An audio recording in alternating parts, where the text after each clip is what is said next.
Hello guys, welcome back to my channel. আজকে আমি চলে এসেছি আরও একটি নতুন ভিডিও নিয়ে। তো চলো ভিডিওটা স্টার্ট করা যাক।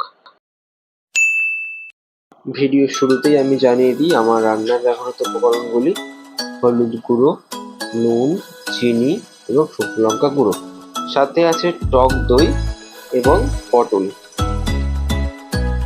এরপর একটি কড়াইয়ে তেল গরম করতে বসিয়ে দেবো।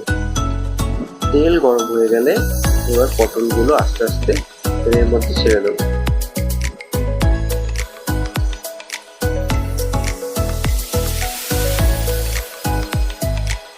এরপর হাই ফ্লেমে পটলগুলোকে ভালোভাবে ভেজে নিতে হবে।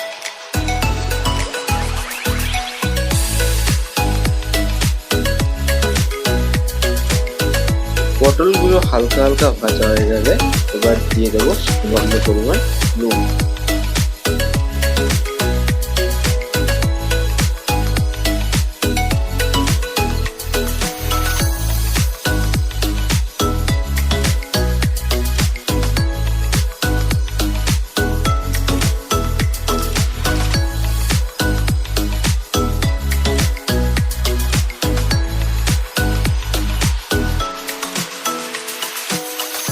এবার দিয়ে দিচ্ছি সামান্য পরিমাণ হলুদ এবং শুকনো লঙ্কা গুঁড়ো।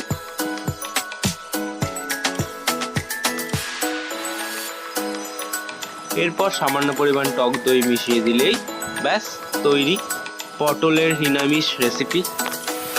ভিডিওটি ভালো লাগলে অবশ্যই লাইক করুন, শেয়ার করুন, সাবস্ক্রাইব করুন। টাটা।